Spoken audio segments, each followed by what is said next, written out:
Hello everyone, welcome to Ringsiders here on PartyAnimalRadio.com. I'm Ben Simon, Grandmaster, along with Drew Abs, and this week our special guest co-host, the Ironman, Ken Kasa, in the studio. So, what you just heard, if you listened last week, is now one of my favorite songs from Linda Hogan and Jimmy Hart, Hulk's the One, from Happier Times in the Balea Family. Good memories. Great times. Guys, how you doing this week? It's SummerSlam Day. I'm excited. How about yourself? I'm doing great. All right. I'm doing great. Ken Kasa, welcome into the studio for the first time. Welcome to Ringsiders, sir. Hey, how you guys doing? Excellent, excellent. We've got so much to talk about. And, first of all, we've got SummerSlam today, like we said, Lesnar and Triple H, which we will be talking about. Later on, we will have, at the 6 o'clock hour, the WLW Heavyweight Champion, Jason Jones. He'll be on the phone. And he's also the head trainer of the Harley Race Wrestling Academy. So, you know that he might have some unique insights into the wrestling business you might not hear too often. But, to start off the show, it's our favorite segment of them all, Drew. What's that, Ben? Well, it's something we like to call good heat or X-pac heat. And I'm going to tell you how it works in just a second. In honor of Mike, he really likes that part, in case you didn't know. That's right. So good heat X-pac heat works like this, Ken. Okay, so we're going to go over a list of 3 subjects. Now, these can be from the realms of pro wrestling, boxing, or MMA. Boxing maybe to a lesser extent. And we're going to go around the table, and we're going to give our opinions, one by one, on whether this is good heat, it's going to make money, it's good for business, or it's X-pac 2001 heat. Just go away, we don't like it, your title means nothing. So, first on the docket for today, we talked a little bit about this before we went on the air. Claire Lynch, supposedly gone from TNA. Drew, this is amazing, an amazing revelation. I mean, her identity was confirmed. Yeah. I know nothing about this released from TNA business, but I'm excited about it. No, I didn't know that. Well, let me be the newsbreaker. Yeah. Go on. Elaborate. TNA management apparently is playing it really old school. And if people find out that you aren't who you really are, then I guess you have to be abolished from the wrestling scene. Now, this lady, you said a few weeks ago, I'm really curious about this Claire Lynch girl. I can't find any information on her. I looked on the internet to see who the actress was or anything, and there was nothing about it. Well, your wishes have come true because her identity has been revealed. Yeah. Her name is Juliet something or other. Pardon me, I don't have the page up. But her website, she has like a resume website. And so people were posting this everywhere, WrestleZone.com, Wrestling Observer reported on it, and it was just a mess, you know. But, you know, we're pro wrestling in 2012. Is it really a big deal? Well, apparently, in TNA wrestling, it is, because word has it that this next week on Impact, this storyline is going to be wrapping up, and this pregnancy debacle will be over, because she is not actually named Claire Lynch. She's an actress. Drew, how do you feel about this situation? I mean, we never liked this girl to begin with. Yeah. What do I feel about what exactly? I don't know. She's getting released. I think it's X-pac heat. It's bad that they just let her go, if that's why they let her go. But, you know, I don't know. I don't think anybody was... There it is. All right. Well, we have one X-pac heat.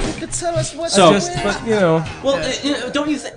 I mean, what if we go by this old school mentality that you have to really live your persona? You know, kayfabe all the way, bro. I mean, what's going on here? Is this good or bad? I mean, you're still standing by, or you're saying it's 2012, what's the big deal, right? I don't know. The solution there is don't hire crappy actresses to do anything in wrestling, but, you know.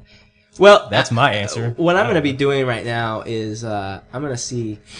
I don't know that I don't have any Claire Lynch on here right now, handy. Darn. That is a we damn apologize shame. to I'll tell you what. I don't get to hear any of that. Okay, Ken Kasa, the Iron Man.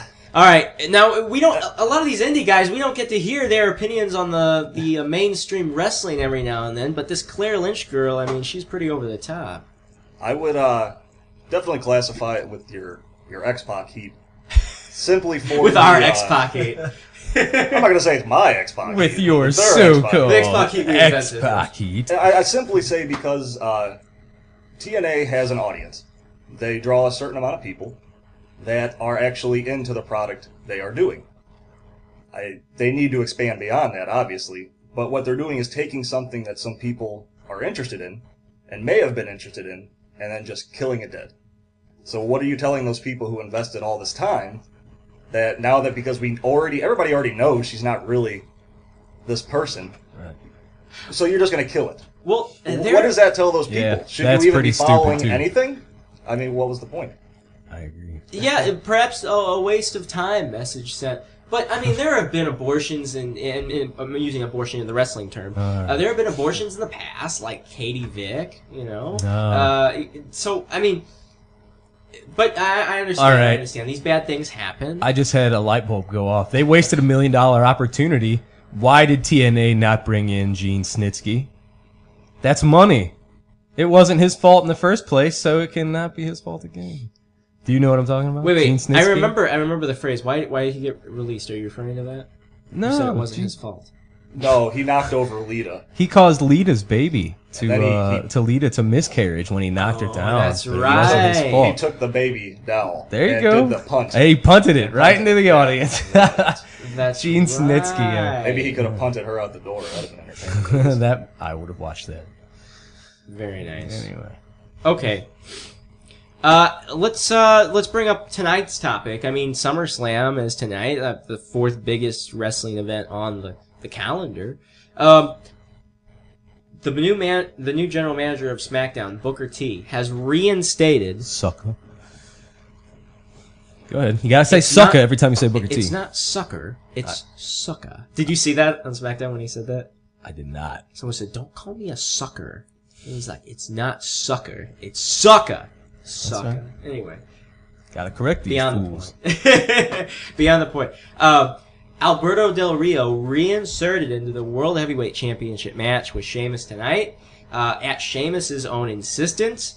Now, I'm bringing this up because this was a match that I'm not sure a lot of people wanted to see in the first place, and when it was called off because of Alberto Del Rio's actions, Booker T said, "Your match is off, it's not happening," and nothing else was mentioned about it. But this past Friday on SmackDown, Sheamus insisted the match go through, and it's back on. So, with a match that not a lot of people wanted to see in the first place, canceled, now back on, what do you think of that, Drew? Good heat, X-pac heat? I don't know. We need to make up a term for something that's just, I don't care. Heat, really. It's cool, man. It was just weird. I thought when they canceled the match, maybe they were going to go somewhere with it, throw in like turn into a 4-way or bring in a mystery opponent or do something exciting. Nope. Just tune into SmackDown next week when we change our mind. But I don't know.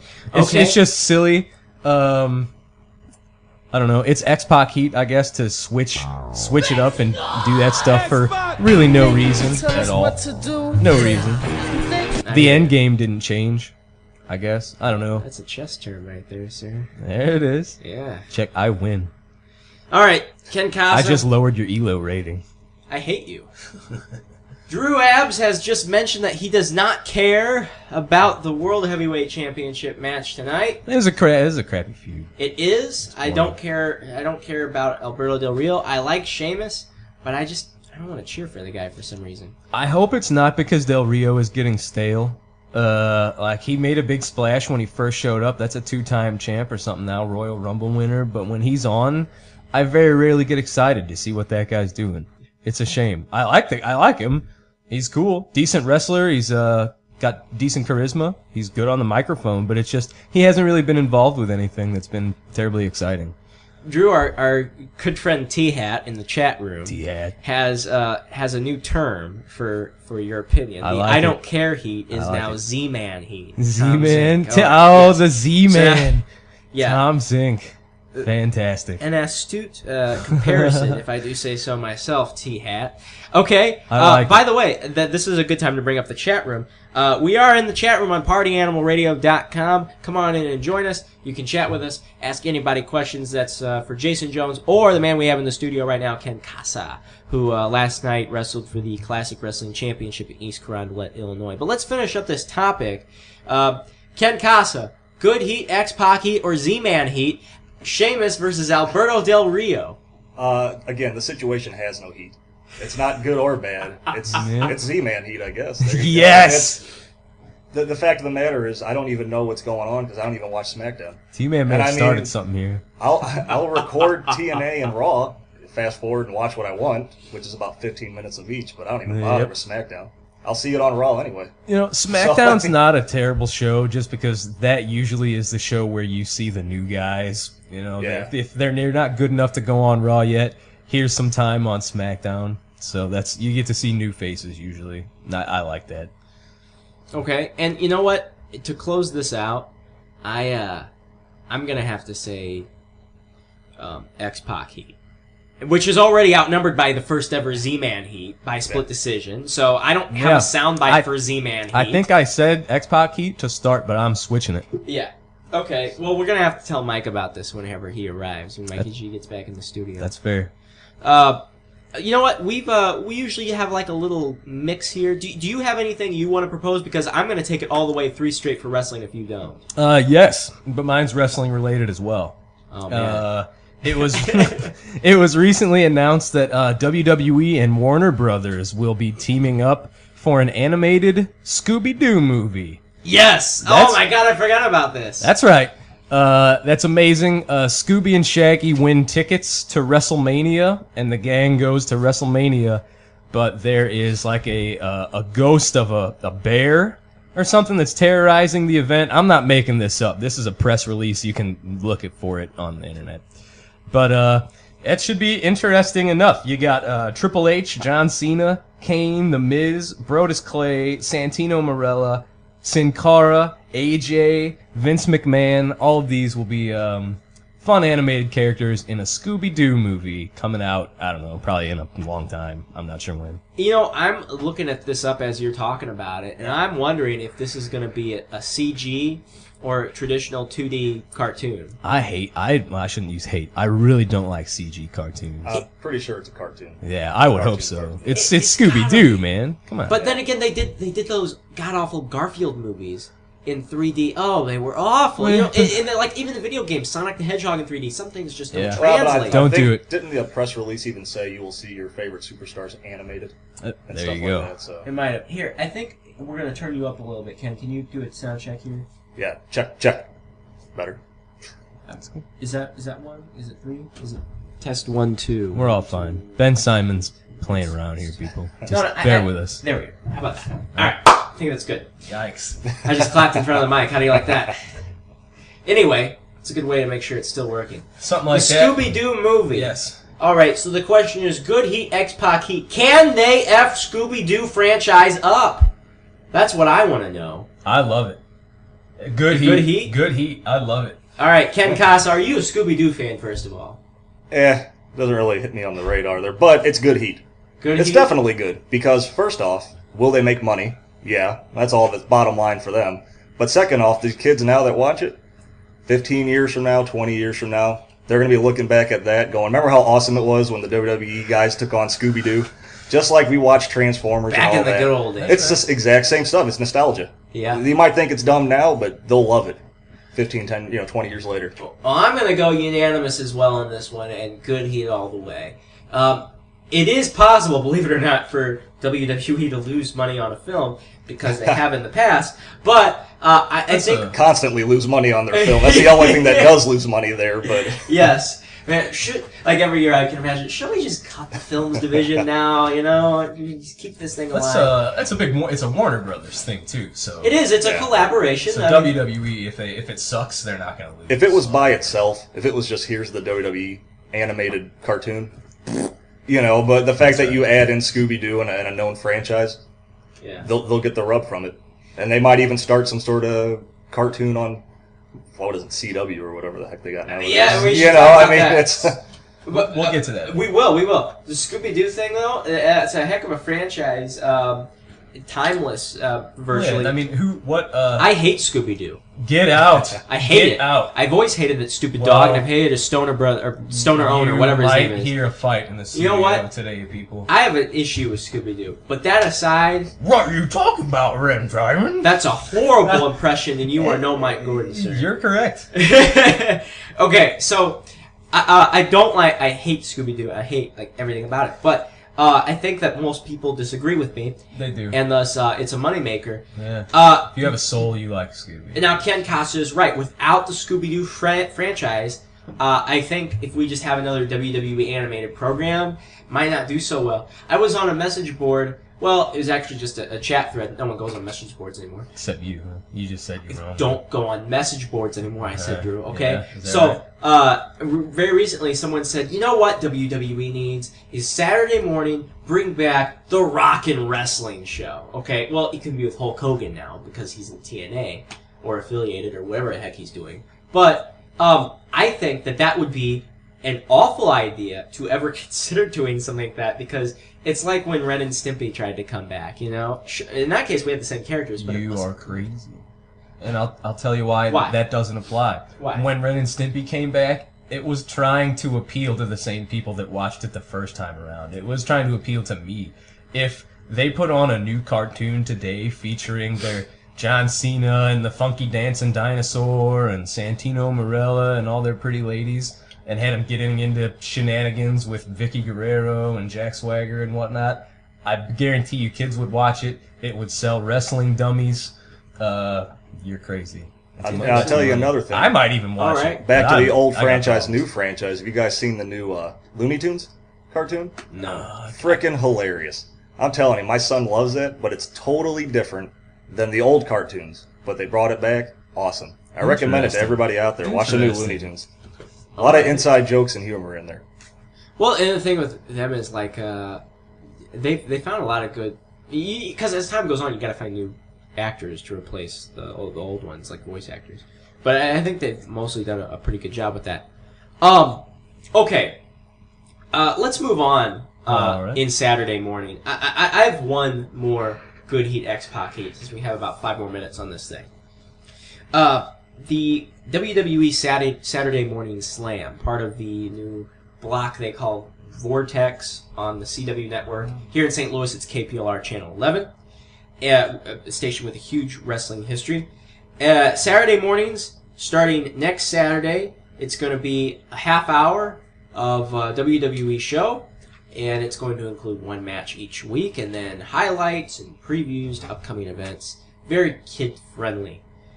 Now, an edict was issued this past week, or at least made the rounds this past week, that WWE Saturday Morning Slam is not to have any attacks to the neck area. And I've got to wonder, you know, pro wrestling at its most basic wouldn't matter about this issue being handed down. But they want it to be very kid-friendly. We don't want an issue like we had back 12 years ago with the kid breaking his brother's neck on a trampoline in Florida. So no neck attacks. Is this good heat or X-pac heat? Is this going to backfire on WWE, Drew? That's a really good question. And I'm looking forward to watching that match to see if you can notice it, like, while it's happening. But, you know, I see both sides of it. You know, if you're specifically aiming that, and this show is supposed to be rated G instead of rated PG. It is? Yeah, this isn't going to be a rated PG. This will be rated G. So, you know, if you're shooting for a show with a really young audience, you know kids that watch it are going to go in the backyard and try that. I can't imagine. I can't tell you how many friends of mine ate a big boot and a leg drop when I was a little kid. You know, that's the truth is you could give your brother a fireman's carry takeover on a trampoline and accidentally break their neck. There's no safeguard. Yeah, there's absolutely no safeguard, but at the same time, it'd be slightly irresponsible to target that particular audience and not do all that you can to protect them. It's tricky. That's what the biggest gripe I hear from people is like, oh, they're going to kill the wrestling. They're going to kill the business. Look, if you're in WWE and you can't have a match without hitting somebody in the head, what are you doing there? If you can't get your story across, without doing. You've got both arms, both legs, and everything else. If you think that's going to kill it, yeah, get out of here. And I think a lot of this argument is coming from the people who grew up on the Attitude Era, which would be myself included, but I wasn't a fanboy of that era. And we have people calling that the good old days. If you want to see the good old days and how wrestling can survive without neck attacks explicitly, go to YouTube and look up Luthez versus Vern Gagne. I was watching that the other day. Whoa, Ben Simon. They have lots of headlocks there. Ben Simon's 80, by the way. Wait a second. Lots of headlocks. We can't have that now. Well, that's right. Gotta be careful. They outlawed the headlock too, right? Gotta be careful. I think that's true. But honestly, what the hell are you supposed to do? I'm sure there's plenty of matches in history that have happened without neck attacks or these sort of things. It's just that you didn't notice it because attention wasn't drawn to it beforehand. So if they're talented, they'll be able to have a match that still makes you go, "Oh, well, that was pretty good," and you won't notice it. Well, we'll see. You just gotta be smart. Think about this, guys. Now, if we're banning neck attacks and we're getting rid of a side headlock, then we've also got to get rid of the front chancery headlock, and we've got to get rid of, which means, of course, no DDT, but that goes without saying, and also no more tie-ups, because it puts a little bit of pressure on the neck, right? We can get away with the tie-up. I think Snapmare's maybe too. That's it. All right. So we didn't really have an official verdict here. Drew, what do you say? Good heat, X-pac heat. Big deal? No deal? To be determined?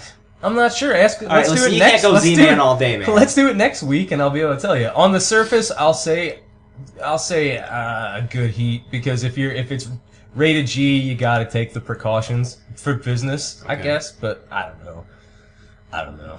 You know what? I'm gonna say, going a little bit out of order, good heat. Surprisingly, because this is I don't think it's going to take wrestling back to what it was, but I think it's going to. I think making talent work around limiting the talent will actually accentuate their abilities in other areas. And like you said, I have that either confirmed or denied next week when I see it on TV. The match has already been taped. And Mark Madden has said there indeed were no neck attacks, but he was looking for that. The question is, will it be noticeable? That's what I mean. They shone a light on it beforehand, and if it wasn't for the internet, you would have never known that they told that was a thing, and you probably wouldn't even have noticed it when you. But watched the match. It drummed up interest. Yeah. The fact that we're talking about it means they did their job. Sure. So, and I'm interested to see, the first show. All right, I'll watch. Good heat all around, and you know what? A lot of people haven't realized, believe it or not, a lot of people haven't realized that the Spike Pile Driver is outlawed in WWE. Oh, I haven't seen a pile driver forever. I did see one, however, twice last night when Ron Powers gave Chris Hargis 2 pile drivers. Yeah. On a chair, no less. We will definitely be talking way about off track there. Last night's SICW event, not only in the Indie Roundup near the end of tonight's show, but also when we interview Ken Kasa coming up later on. Indeed. And I'll tell you what, let's do that in the second hour. Let's take a break.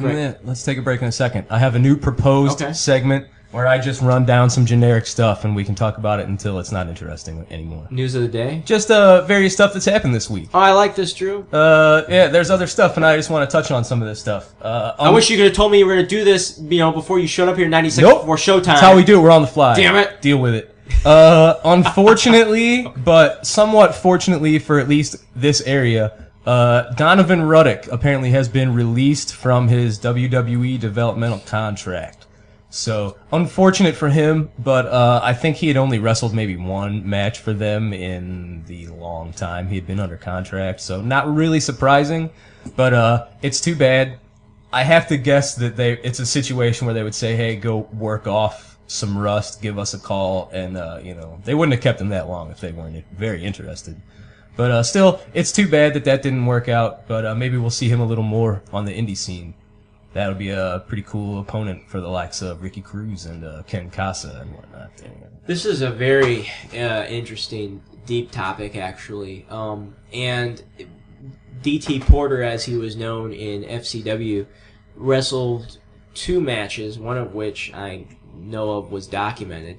But it was it's been really tough for him since he had that leg injury. We had him in studio back in May. That might have actually been against his contract steps, right. but he was in here. He was in town. And we're going to try to get him back in here soon. We'd love to do that. I bet he's got all sorts of interesting stories to talk about. And what he expressed here was just, he was frustrated. He was frustrated he couldn't get in the ring and do what he wanted to do. You go down in Florida, you get injured, and you see virtually no ring time. What the hell is his that? knee was jacked up. From what I understand, he was only kind of recently cleared to wrestle. So, you know, what I mean, is he there wasn't to do angry at except, management. like, just frustrated in general. Yeah. Sure, I gotcha. Yeah, and you feel bad for the guy. He experienced success in tons of promotions around here, and everyone knew him and loved to hate him. And whether he was managed by Travis Cook or Mr. Late Night, he always got over, even if he was alone. Yeah, it stands out immediately. Donovan Ruddock's cool. Have you crossed paths with the 6'9" monster? Never in the ring, thankfully. But yeah, we definitely know each other and have talked. So There you go. it's a shame that it happened. Yeah. I think his biggest problem, and you can't stop talent. I mean, if you're good, he'll be there again. And he made it there once, he can make it there again. Absolutely. The biggest problem he's going to have, which is what a lot of people on the independent scene are going to be having, is this big push for all the people going to, like, these former Olympic athletes, these former college athletes. They're going to clear that stuff out. They're going to bring in all these guys. And if you're an independent wrestler that doesn't have a name, it's going to be very, very hard to get signed to developmental.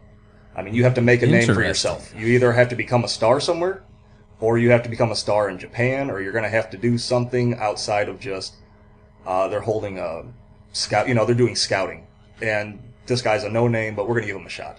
It's not going to work like that anymore. Yeah. Definitely. I mean, last time when they brought in Jerry Briscoe, which was like my third match since I've come back. Wow. And I'm like, man, Jerry Briscoe's going to be That was there. only your third match back, He's really? coming back, yeah, and he's like, oh, and my first time there in East Carondelet, and they're like, oh, I'm like, that's going to be pretty cool, and he's like, yeah, I remember watching a thing with Tommy Dreamer, and he was saying, yeah, WWE only signs people that don't have a name. You have to be at least 6'2" or 220. And I'm like, I got that covered. And then, like, Check. they go, Briscoe goes, yeah, we're only hiring guys 6'5", 240. I'm like, you know, I'm like, not so much now, you know. So well, and those things always change, you know. Oh, absolutely. Yeah. Regardless of where you read it, it's like, oh, now we're opening hiring smaller guys, or now regardless of everyone's 210 pounds. And they have to fill so many roles, so it's just, you know. If you can become a star, if you can draw, it doesn't matter what size, what age, but if you're a nobody, like me, if you're a nobody and you have no track record, they want you to be this look, this size, you know what I'm saying, and all these different attributes before they'll even look at you. So, and I mean, but look at like Daniel Bryan. He fits none of it, but he had become a star. Absolutely. Internationally, and at least on the independent scene. One of the best pickups they've done. Look at how well he's transitioned into WWE.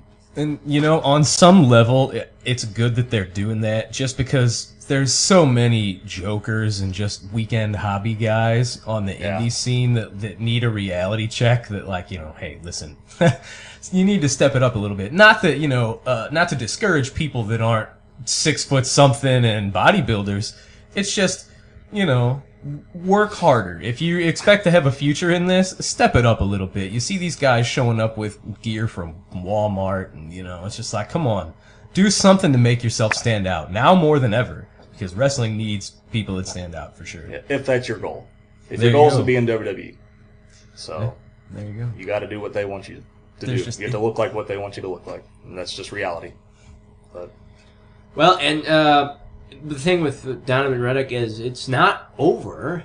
Everybody's a little disappointed right now. Yeah. But we've seen people in the past who have not just flip-flop from promotion to promotion, but have been in WWE, or at least in developmental, gone back to the strict indies, and then come back and made at least some kind of mark in WWE. Absolutely. So it's not over, And- despite the disappointment right now. Like I said, they kept the guy for well over a year for not really having produced very much for them. So they got an eye on him, and they clearly liked him. he's got all the credentials. He's Yeah. got everything they're looking for. Yeah. So he'll be back. And a nice guy, too. Very nice dude. So he And deserves it. you know who broke that story, Drew, is your favorite guy in the whole universe. Mr. Crime Fighter. And the next topic on Drew's news is our buddy ACH made it to the finals of the Young Lions Cup in Chikara. He lost the finals to some guy I don't know, but I'm not really a Chikara guy. But ACH is awesome, and he's our buddy here on Ringsiders, and he made it to the finals of the Young Lions Cup. Yeah, we're very familiar with ACH, the Last Dragon, as he goes by. Anarchy Championship Wrestling out of Texas, and St. Louis Anarchy as well, here in St. Louis. Yeah. Now, I have not followed the Chikara Young Lions Cup for this year, but that's great news for ACH. Well, that's... I mean, Kasa, what do you think of the cartoony style of Chikara? I mean, they have guys walking around as ice creams. The only thing I know of Chikara I've learned from Botchamania. So that's I love it. About it. I mean, you know, I think there's room in wrestling for lots of different styles and filling different niches. But you're only going to draw a certain amount of audience. I don't see them getting any bigger than what they are now. There's a lot of people that like Chikara. A lot of people that like it, but that's the wrestling fans. That's true. The casual fan, in my opinion, will never look at that. And they're never going to be able to draw ratings. As soon as a guy big ratings on something bigger. For sure. Yeah. As soon as the guy throws the ant bomb up into the air, and I've seen that, and everybody slows exploding. Down, and you know, I don't know. It is what it is. I guess there's room for everything in wrestling. That's what's fun about wrestling, isn't it? Now, the man who did defeat ACH in terms of fairness, we will mention his name is Mark Angelicetti. All right. And I do not know who that individual is, but congratulations. I know ACH defeated Jacob Hammermeyer in the semifinals on Friday. That info was thanks to our good buddy Patrick Brandmeier. And then I talked to our other good buddy, Brian Kelly, earlier today, and he told me that unfortunately ACH did not win. But he told me about the guy you just mentioned, whose name I've already forgotten yet again today. Mark Angelicetti. Yeah. But anyway. It's cool for ACH, though. He's getting a lot of attention. And rumor has it, he's supposed to be doing something with Ring of Honor coming up here. So cool. Good for him. Yep. ACH is awesome. YouTube him. Google him, folks. Good stuff. Join us in the chat room at partyanimalradio.com when we're going down these lists of news bits. It's great interaction for you to get in on the show yourself, and maybe we'll read some stuff over there. A little out of character here for Mr. Patrick Brandmeier. If you don't know who he is, he's a blogger for the area. Going back a little bit, he says that he's not that big of a fan of the Scooby-Doo franchise, but he doesn't mind fucking Scrappy. Does he mean actually fucking Scrappy? Yikes! I don't know what he means. No, it's unlike. See, you're not a fan, so you don't know about Scrappy Doo, do you? He likes Wayne's World, though. I love his hat. This is bizarre. Don't ever change that hat, Patrick. I think that's the second hat. I think the first hat died, and this is the second hat. I think that's true, actually. I like to imagine if Patrick has a whole closet of Wayne's World hats. It's amazing. Just everywhere. But Scrappy Doo, it's Scooby-Doo's nephew? Yeah, I want to say, and he's a little troublemaker. I don't like any of them. Well, you may be a terrorist because of that news. All right. Next, a couple of new WWE signings. There's a new young lady they grabbed on the indie scene. She's known as Mercedes KV. That's in full. That's Mercedes. Oh goodness, Kastner Vernado. I'm stretching on that one. Cute girl. I think she's only 20, but they just signed her. I don't know what the plans are, but that's what's up. But the more important news is I've not seen this confirmed anywhere really, but apparently Alex Shelley has also been signed to WWE, and expect to see Mr. Alex Shelley do something sometime there. So I don't know if it's been confirmed. They're saying it is. It makes sense because if they're going with their network and they're going to be doing this cruiserweight show, it makes sense to grab up the best of the best that's out there right now. Yeah, nice. My first exposure to him was back in the Generation Next. If you're familiar with the Ring of Honor, it was like him, Austin Aries, Roderick Strong, and I think the Jack Evans maybe. First I heard him was like IWA Mid-South maybe. Yeah, a little bit farther back. Yeah. Good stuff though, and it'll be interesting to see when a real company with marketing and stuff gets behind him what he could do. With junior heavyweights, light heavyweights, cruiserweights, whatever you want to call them, they need to return in wrestling. The X division it technically has a weight division now, but it needs to happen in WWE, I think, just to put more of a focus on it. I think it's going to be really entertaining, and who knows if WWE Network is ever going to happen at this point. But regardless, I'd still like to see the Cruiserweight show. I saw they referred to that at their last conference call. Every time they talked about it, it was the proposed WWE Network. Oh, so now it's proposed. Right, even after they ran the trailer for it. Didn't you guys put the commercial on your TV show and get me excited? You jerks, come on. It makes proposed sense. network. It makes sense to me from a business standpoint. If you're deciding to scrap pay-per-views, which is what they've pretty well talked about doing other than the Big Four, it makes sense to me that you would have your own network running these Clash of Champion type of shows where you're making your extra money from increased ratings and advertising, extra advertising. Because if you're running these pay-per-views and you're not drawing the numbers you are, and you can make just as much, and then also have your own network, that makes more sense to me than it would just to keep doing what you're doing and not moving forward. Something else they mentioned on their last conference call is that their pay-per-view revenue is actually up while house shows and merchandising and a lot of stuff was down. Their pay-per-view revenue was up a little bit, and that was almost exclusively because they charged $10 extra for the high definition feed. Yeah. And apparently they're raking it in on that one. But so imagine if we went back to a time where it was just the Big Four again.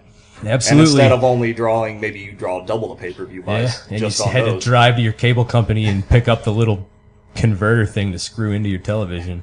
Remember that? Did you ever have to do that, Ben? I did, believe it or not. I don't believe it.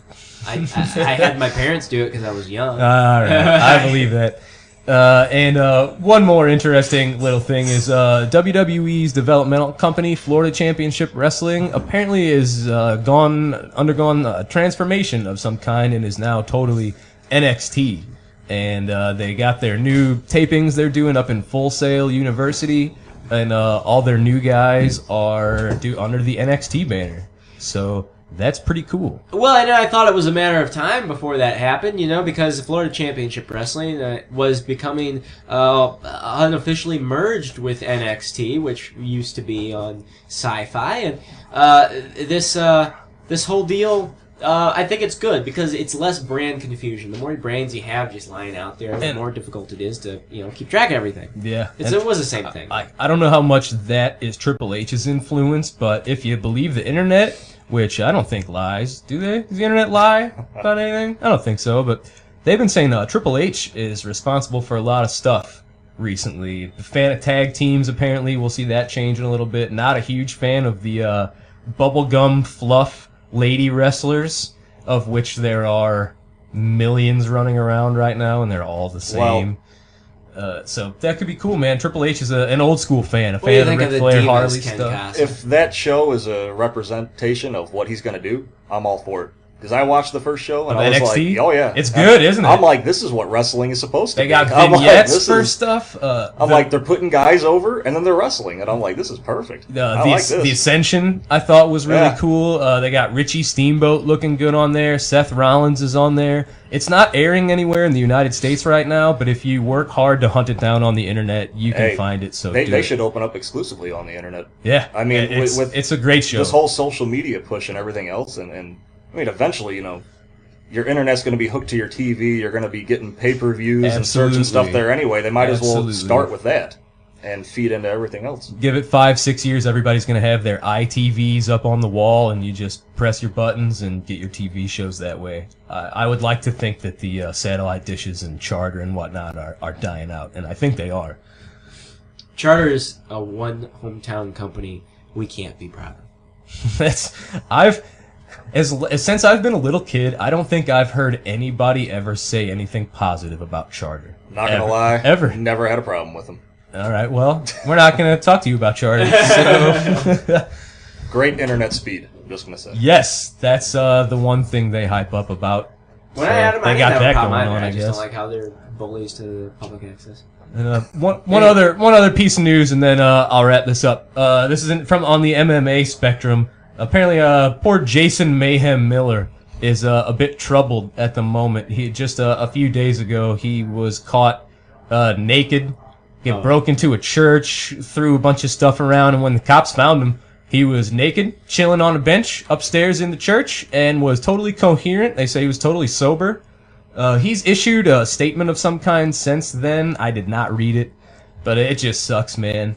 He was fighting in the UFC just a couple of months ago and fallen quite a bit. I don't think that Bully Beatdown show is on TV anymore. It wasn't very good anyway, so no harm there. But too bad for Jason Miller. He's one of MMA's more colorful personalities, and if he's having tough times, I hope he gets himself under control. Now, if only he could win some fights. That would help him much more than getting naked and smashing stuff in church. You MMA fan? Oh God, yeah. All right, well, interesting. We'll get into more stuff to come. No, but because of that MTV show, I want to say something about Mayhem Miller. I have always had like a natural backlash against fighters who are more popular than their abilities amount to. His mouth was the most popular part of him, most talented. Kimbo Slice, I'm looking at you. But also Jason Mayhem Miller. So, it's not nice for for you to say you wish this on anybody. Yeah. But I don't feel as bad. Well, here's a proposal. He's a joke fighter. He is a bit of a joke fighter. He's talented, man. If you look up his old Japan fights and stuff, he can get it done when he's motivated. But he showed up in the UFC against Michael Bisping, and his last fight was just against Jake Shields. That may be wrong. Don't quote me on that. Anybody? Ben? Sounds familiar. I just know he had a losing streak in the fight. He just lost his last fight, and he didn't look great. I don't think it was Jake Shields. But we're going to... I tell you what, why don't we go until about 5:55, and we'll take about 5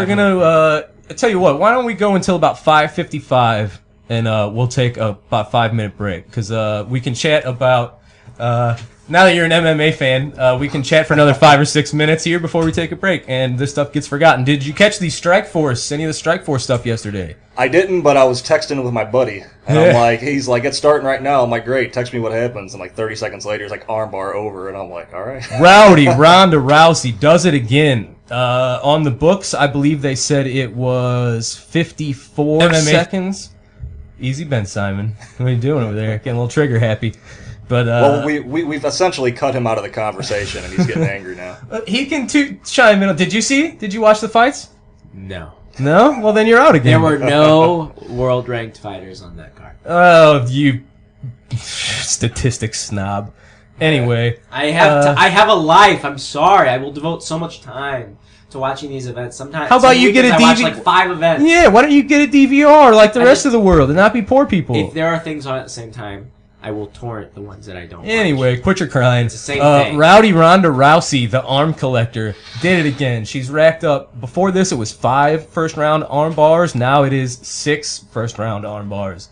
I think they said the official time was 54 seconds, but Herb Dean broke that up right at the 49-second mark. So I give it 49 seconds. Good stuff. She threw some punches. Clinched, took down Sarah Kaufman, worked for the armbar. It was defended for a minute, but it was not defended forever. So Ronda Rousey, another less than a minute, in and out, collect the money, got it done. It was good. Also on the prelims, Miesha Tate and Julie Kedzie had a hell of a fight. Back and forth, even Steven fight until Miesha Tate pulled off another same thing. It was an armbar, but it was in the kind of last minute of the 3rd round. Fantastic stuff. I recommend anybody to check that stuff out if you're a fan of MMA. You might be questionable about women's MMA, but there's some really, really talented women doing this right now, and it's highly recommended. This Ronda Rousey and Sarah Kaufman fight was the main event of the card last night, and the other fight could have been the co-main event, but it wasn't. Good stuff. Yeah, that's what's up. I think that we hurt Ben Simon's feelings. Well, no. Oh, we didn't. Oh. All right. Well, then we got a few minutes just to pump up the December UFC pay-per-view. They've already announced Cain Velasquez and Junior Dos Santos, the rematch, will headline that one. And Chael Sonnen will be moving up to light heavyweight to face Forrest Griffin. He says he's going to go through Forrest Griffin to get through John Jones. Can you... and that sounds... superb. Yeah, that's a good decision for him. I really like. He's a big guy. The heavyweight crown is being, well, at least in the UFC, is being displayed on the December show now. Maybe this will be a yearly thing. Who knows? Who knows? But Drew, could you say the name of the UFC Heavyweight Champion again? What did I say? Junior Dos Santos? There's just something about the way you say that. Is it? I don't know what it All is. Right. I don't. Are you flirting with me right now? No, I'm not. Okay. It's just, That's it's good. weird. It sounds That like, is it's weird. like, you know, it's like Southern. But it's like saying a Brazilian name. The Junior Dos Santos. Junior. It's like the Dos. It's this Junior Dos Santos Yeah, fellow. You say it. Junior Dos Santos? I don't know. Even worse. Right, see? You felt embarrassed when you were put on the spot and it was no better. Throwing your stones in your glass house, Ben Simon. Hey. Horrible. Alright. Also, just off the top of my head, before we get into a break, Ric Flair's daughter is in Charlotte. NXT as well. Is going under the name Miss Charlotte. So it's cool that they got another second generation thing out there. Hopefully, there will be a Flair child that is successful. David Flair just got chunky and fell off the planet. Reed Flair's driving around getting caught with heroin and whatnot. Hopefully, I think this is Ashley Flair. Yeah. I don't know if that's true. Ashley Is it Flair. I Ashley? believe so, yeah. And I saw her at Starrcade 93. Wow. That was here, right? The one here? No, it was in No, Charlotte. that was like 90 or something, right? Yeah, ours was 90 Okay. at Kiel. But no, it's 93. She was like 4 years old. And now she's Miss Charlotte. Something to look forward to. Well, you know, the only thing that advantage she has versus the other two is there's not going to be that same pressure because you're not the male hair. Absolutely. You're the female, so, you know, good luck. Right. It's still hard to get out Standards the are shadow. lower to tag. Yeah, but yeah, it's hard to get under the shadow, get away from it, but she has the best chance out of any of them. I like it. All right, so I think we're going to take maybe about a 5-minute break here. We're going to bring in the ringmaster, Mike Gordon. Coming up in the next hour, we've got an interview with John Jones. We're going to get more in-depth with Mr. Ken Kasa, Mr. Ian Storm, Mr. Trainee number 1. Who and who? Yeah, that's right. Good stuff. And so that's what's up. All right. And the Boxing 120, Yeah. apparently Ben Asks Drew a question is going to happen later on. I got a That's- question for you. That's something to look forward And, to. you know, the way that the question works is like I'm going to ask. It's not like a wrestling question. It's like a life question. Yeah. You know, and 5 minutes set up for me. we're gonna see. Good We're stuff. going to see how you take it. Good times. So, we'll be right back here on Ringsiders with the Prince of Pro Wrestling, Jason Jones, the WLW Heavyweight Champion, and much more, including the Ironman, Ken Kasa, in the studio. Right now, during this break, here's Rikishi telling us to put a little ass on it.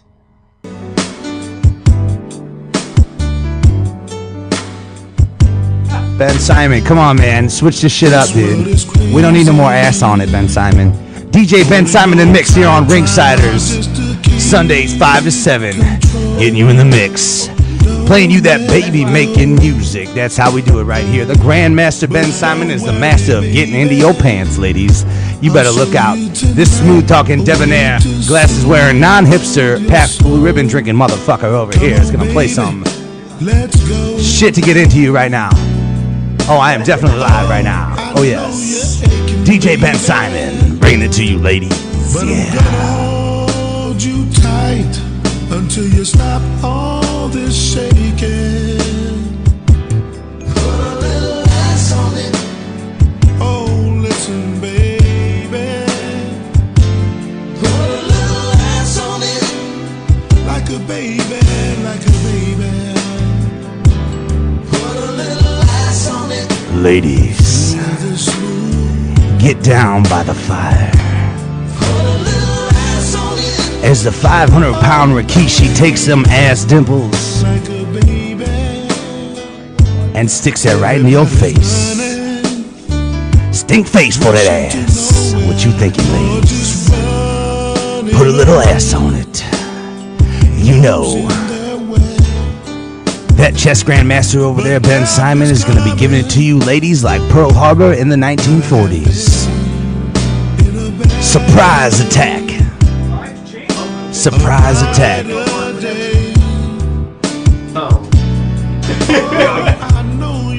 We are back in the mix on Ringsiders, putting a little ass on it with the Grandmaster Ben Simon. Welcome back to Ringsiders on PartyAnimalRadio.com. We have changed the show up a little bit in the second hour. Ben Simon. Not a little bit, a lot. A lot, as you heard.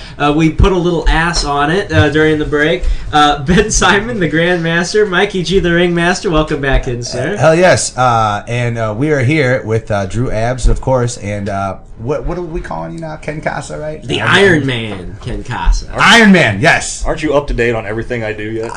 Well, you know, the Facebook profile has changed once or twice. Well, right. you know, I'm not. And that's how I keep up with people. Ken Kasa, how do you keep up with people? I don't. Right. Well, joining us on the phone right now is our special guest this week, the WLW Heavyweight Champion. That's Harley Race's promotion. I'm talking about the Prince of Pro Wrestling, Jason Jones. Jason Jones, welcome in to Ringsiders on PartyAnimalRadio.com. Hey guys, how's it going over there? It's going excellent, sir. Now, you are a very decorated individual for not making it on to the mainstream scene yet, and that's who we like to talk to here on this show. You are the WLW Heavyweight Champion, but maybe even just as notable, you are the head trainer of the Harley Race Wrestling Academy. Is that still correct, sir? That is correct. I am the head trainer at the Harley Race Wrestling Academy, and like you said, I am the WLW Heavyweight Champion. Now, closing in on a year-long duration. Hope to make it longer. Very nice, very nice. The WLW Heavyweight title is one of the big titles on the indie scene. I mean, it has its own Wikipedia page for those of you who want to go look it up. So it's kind of a big deal. Based out of Eldon, Missouri, around the Ozarks, Harley Race and his wrestling academy have been going strong since 1999. Where it was originally World Legion Wrestling. Now, Jason Jones, tell us a little bit about your history. Were you trained by the man himself, Harley Race? All right, my history goes as follows. I started wrestling in 2003. I started training, actually, the very first of March in 2003. Originally, I wasn't trained by Harley Race. I actually, from Charlotte, North Carolina. That is a legit fact, and it's the truth. And when I was roughly about 12 years old, 13 years old, I attended school with a wrestler's son, and me and him became best friends, and stayed best friends throughout high school and past graduating high school. And about a year into my college, freshman year of college, he asked me if I still wanted to become a professional wrestler because his dad had opened up a wrestling school just roughly about 10 to 15 minutes away from where I was living at. And so I jumped on it, and the guy's name is George South, very, very honest and truthful guy, a person that is knows his stuff. He wrestled, I think he's now past his 30th year of wrestling. He was a mainstay in the Mid-Atlantic area, wrestled for Jim Crockett for years and years, has wrestled for WWE, at the time WWF at the time, and trained me for about 5 years. I worked for him from 2003 until I left for Harley's in 2008, and I've been here at Harley's since October 20th of 2008. What kind of valuable lessons can you learn training under a man like Harley Race as opposed to like some other entities in the area? I mean, there's a lot of options as far as training goes, but with Harley, you get the opportunity to train in Japan with Pro Wrestling Noah. I mean, tell us a little bit about the perks of training with Harley Race. The perks of training with Harley Race sometimes can't even be put on paper into words. You've got a guy who wrestled for nearly 40 years, if not a little bit over, and he was obviously the 8-time NWA Heavyweight Champion, or 7 times, depending on who you ask. Yeah, exactly. This guy has been all over the world, and then some. One of his things that he tells me is that he has wrestled in every country except Soviet Russia, and so he knows his stuff. And what he knows got him to the acclamation of where he's at and what he achieved. And he's also one of the most well-respected, if not the most well-respected wrestlers of all time. And with his knowledge and what he has to offer to bring to the table, there's not a whole lot of schools that can match that. You got schools that might be able to offer A and schools that can offer B. And, there's never a school that can offer the complete package. And here at Harley, that's what he focuses on, and that is what he has trained me to train the guys that are up and coming at his school. And I can't give out, everything because, a magician never tells a secret, so I can't really start now. I hear you. If you're just joining us, you're here on Ringsiders PartyAnimalRadio.com with Jason Jones, the Prince of Pro Wrestling and the WLW Heavyweight Champion. Jason Jones, where did you get that nickname, the Prince of Pro Wrestling? That name was given to me by Harley Race himself. He wanted me to try and follow in his footsteps. Of course, he was the king of professional wrestling, and and he saw it in me to where he wanted somebody that he could trust and that would be able to carry on his legacy, I suppose. I don't know if that's too strong of words, but carry on his legacy that he started. And then it didn't really matter if it was the king of professional wrestler or handsome Harley Racer or anything like that. He just wanted somebody to try and carry on his legacy, and I got lucky enough to be hand-chosen to be given that nickname or the moniker, the Prince of Professional Wrestling. Speaking of carrying on legacies in pro wrestling, Ross and Marshall Von Erich just debuted recently with WLW, I do believe, and you had the opportunity to work with them. Do you see a future in those two individuals, the Von Erichs? I see a very bright and a very bright future for those two guys. Ross and Marshall are currently in Japan, training under Pro Wrestling Noah, doing the exact same thing that I did. This is their second stint there. They were hand-chosen, of course, by the Pro Wrestling Noah representatives to come stay there and live there in Tokyo, Japan, at their dorm. They lived there for their first stint was 3 months. They trained every day there. They told me that they did 1,000 squats every single day, and I believe it because I had to do the same exact thing myself. They had to go through some rigorous training there, but the rigorous training pays off because Pro Wrestling Noah, in my opinion, is probably one of the most reputable companies throughout the world, much less Japan, but throughout the world that can bring top-notch wrestling no matter where they're at, no matter who they send to different countries. They are respected in the form of they can bring their A game every single time, no matter where they're at. Well, let me ask you this, Jason Jones. Historically, everyone, when they talk about Japan, they're talking about New Japan Pro Wrestling or All Japan. But Noah Pro Wrestling, or Pro Wrestling Noah, correctly, is been around for only about a decade, and a lot of people aren't really sure where it sits in the midst of things. Now, New Japan and All Japan aren't as mighty as they once were, but where does Pro Wrestling Noah sit in the realm of Japan wrestling? That's kind of a hard question to answer because me being biased, I would say they are probably the top company to go over there and wrestle for. But a little bit of history for Pro Wrestling Noah. They actually started as a branch off of All Japan Pro Wrestling 10 years ago. Actually, I think it's coming up on 11, a little close to 12 actually, that they branched off from All Japan Pro Wrestling. Some of their wrestlers, for whatever reason, I'm not 100% sure, wanted to start a new organization, and Mr. Haru Masawa went off and did it. He got exactly what he needed to get done, and to me, it is one of the top three companies in Japan to go wrestle for, and that's my opinion, and I'm sticking with it. It is, to me, Pro Wrestling Noah is the top company to wrestle for over there. I actually had the opportunity, luckily, to go and watch a New Japan Pro Wrestling show while I was over in Japan, and it was awesome. So it's kind of hard to, compare any one of the groups over there. They are all great, and I, enjoy my time over there, and I definitely want to go back over there as soon as I possibly can. And this is certainly one of the main perks, as far as I know, and I've never worked directly with WLW, but WLW and Harley Race does give workers, wrestlers, trainees who will eventually be wrestlers the opportunity to go to Japan. And despite what a lot of people might think, traveling abroad is still very valuable in accumulating your wrestling education. Yeah. When you go to Japan, you go there for one reason. Here in America, us as wrestlers, we as wrestlers, we have to have a secondary job. Myself, I have two jobs, as well as being a part of WLW. So, I'm busy 20 out of 24 hours a day. And I'm not even close to exaggerating about that.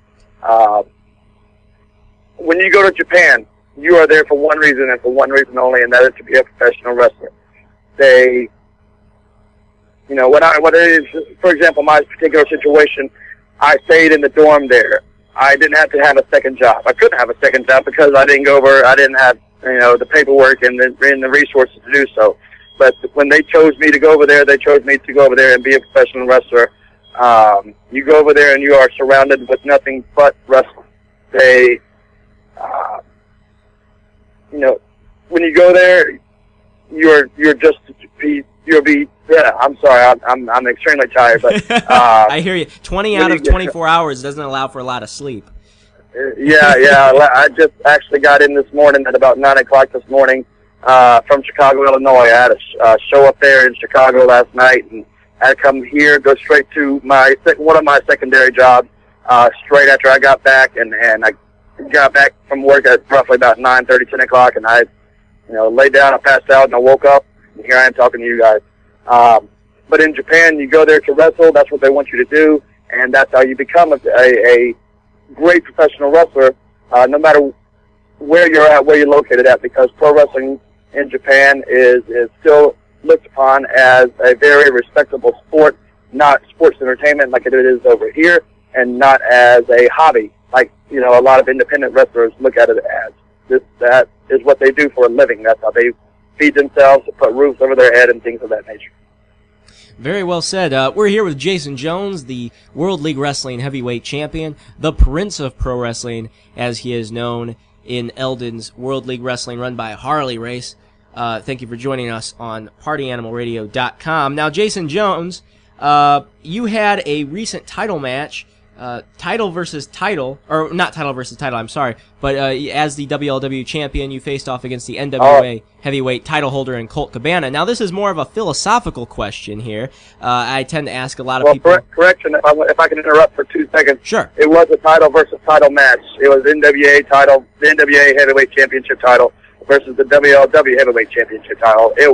Both titles were up for grabs. All right, I stand corrected. Thank you very much. Now, during that match, you had the opportunity to capture the NWA heavyweight crown, a belt that Harley Race once held when it was the most highly regarded title in all of pro wrestling the world over. Now, from a philosophical point, what does the NWA title mean to you? Now, let's say that you did win the title. How do you feel about it? It's kind of lost some prestige over the years, but to many it still means a lot. You hit the nail right on the head. To me, the NWA title means the absolute world to me because of where I grew up at. And what I mean by that is Charlotte, North Carolina was essentially a hotbed for professional wrestling, and the NWA was rampant through that area. Even when the NWA was bought out and it was turned into WCW, it still had the NWA-esque feel into it because of the wrestlers that went from the NWA to WCW. A lot of them were still the same, just different company name. The NWA title to me means the world just because of the history behind it. And I'm not saying that because of who has trained me for the past 4 years. I'm saying that because I know my history and I know I've done my research on a lot of professional wrestling. And the NWA title, like you said, it was one of the most well-regarded, if not the most well-regarded championship title in the world of professional wrestling and in the history of professional wrestling, because the NWA was probably the most powerful sanctioned body in professional wrestling just, a couple decades ago. And when there are NWA sanctioned promotions all over the world, that means a lot. You had the WWF or the WWF, depending on what time frame you're looking at, only in the Northeast area. You had the AWA, and then you had world-class championship wrestling, and things of that stuff, things of those natures or promotions of that nature, rather, that were only localized or only well known here in the United States. Of course, certain wrestlers within these promotions were worldwide known, but the NWA itself was a worldwide known entity in it. Yeah, and in fact, we've talked about it. As well as wrestlers in it. Yes, indeed it was. I mean, they were investigated as a monopoly by the U.S. Department of Justice in the 50s, actually. So they were definitely a force to be reckoned with. From a historical perspective, it would mean a lot. Now, Jason Jones, we have a question in from a listener. From a training perspective,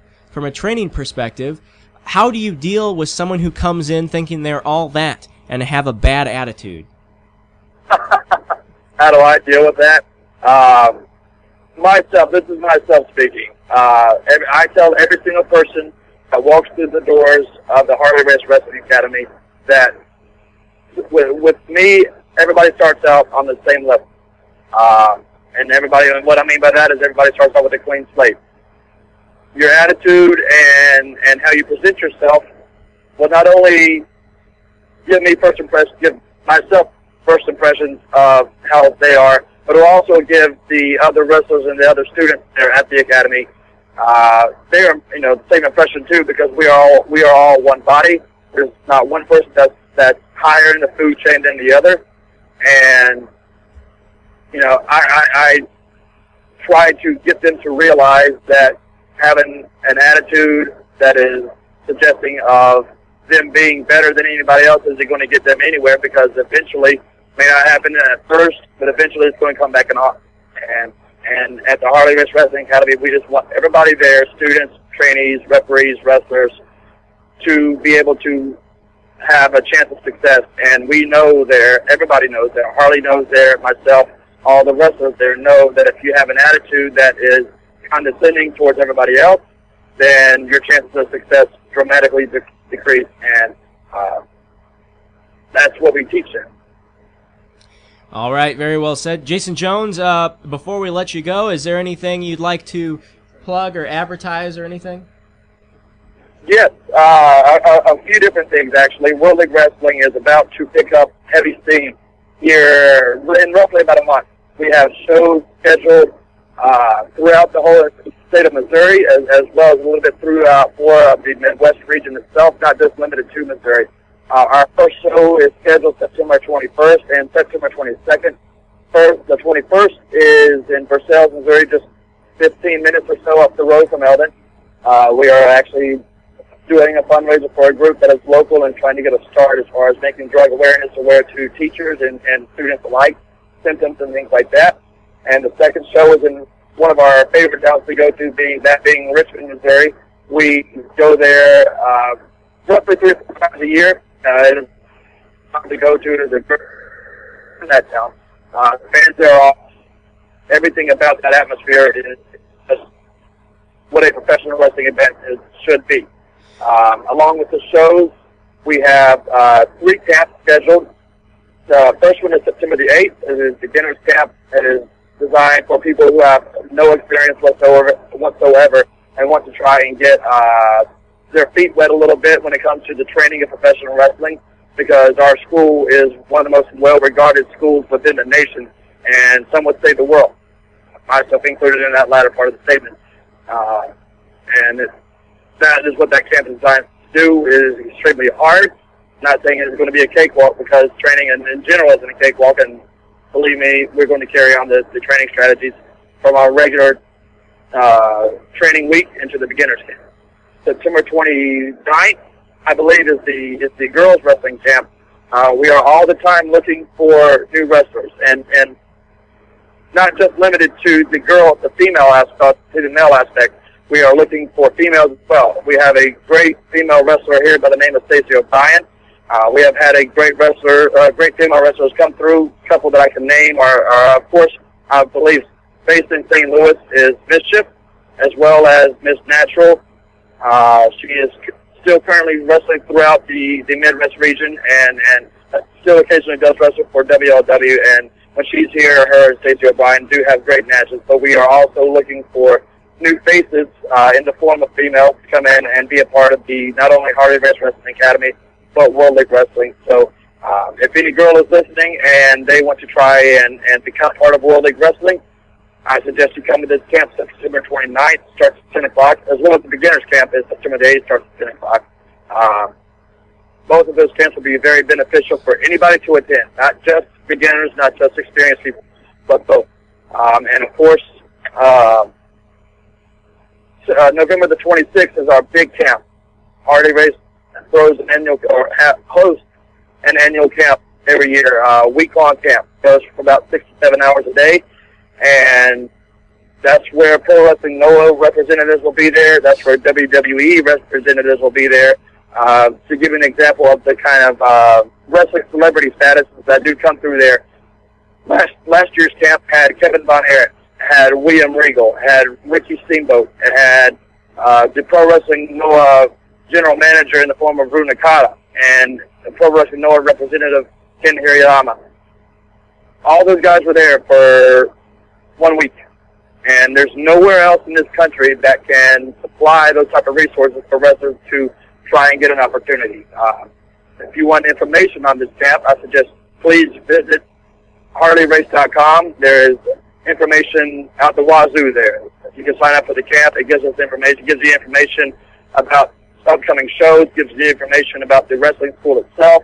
It is very helpful, and we have somebody there that checks the website and goes through and replies to emails constantly. So please make sure to go visit that website, as well as come visit WLW while we are on the road. We love to meet new fans, love to meet aspiring wrestlers. So please do as much as you can to support us as well as the other local promotions in the area, because professional wrestling is what we're here to do, and that's what we aim to do.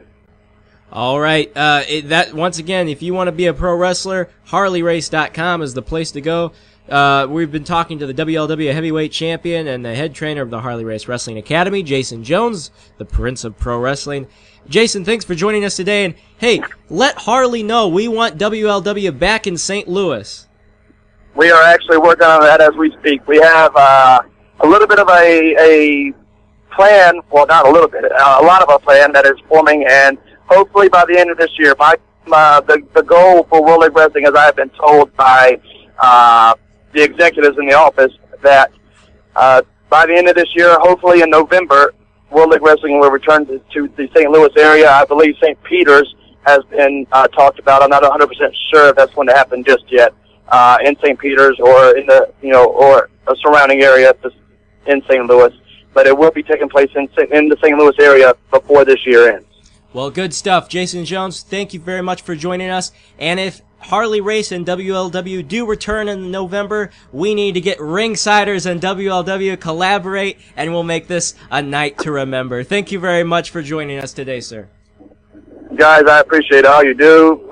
People like you and radio shows like yourself helps us survive, and I tip my hat to you guys, and also thank you genuinely from the bottom of my heart, because if it wasn't for people like you, people like myself would not be around. So I appreciate it. Thank you very much, and thanks for all the listeners listening in. And if you want to reach me, you can find me on Facebook. You can get me on Twitter at POW Jason Jones. World League Wrestling has a Twitter at World League WLW. You can search World League Wrestling on Facebook. World League Wrestling has a YouTube. It's the WLW channel. So feel free to get a hold of me as any way, shape, or form, as well as the other wrestlers within World League Wrestling itself. All right, sounds good. Thank you, Jason, and have a nice night. All right. All right, thank you guys as well. When we're going to take a short break here, and we still have, my God, full studio right here. Mikey G's in here now. I am. I'm eating on some garlic cheese bread. It's delicious. Oh, that sounds good. Whose phone is this? That's Drew's. Cheers. All right, so what we're going to do right now, if you guys aren't opposed, is take a short break. And when we come back, I guess we'll talk to the Ironman, Ken Kasa. The real deal, Rob Steele. Whatever you would Training like number to call one. him. I know you guys go way back. So we'll be talking to him. During this break, I'm going to play an interview with Harley Race that I did 5 years ago when I was 19 years old, and it's edited down to 3 minutes of something that's listenable. So... Something that's listenable. Something that's listenable. Right. So we'll be right back here on Ringsiders, PartyAnimalRadio.com. Welcome back to Ringsiders on PartyAnimalRadio.com. Ben Simon, the Grandmaster, Mikey G, the Ringmaster, Drew Abs, and our special guest host for this week, the Ironman, Ken Kasa. Guys, it's been a fun show. We just talked to Jason Jones, who had a lot to promote. But some interesting tidbits he shared on training in Japan and whatnot. If you want to be a wrestler, HarleyRace.com. You know what? One thing that nobody's ever going to say about him, that guy cannot cut a promo. Really? No, he can cut a promo. He can talk. That Jason Jones guy. Oh, okay. I hadn't seen any of his promos. I didn't know. Well, you just listened to one. Well, yes. I wasn't sure what context you were talking about. Oh, I was talking about the one where, he explained everything very well. Yes, very thoroughly. Very, very thoroughly.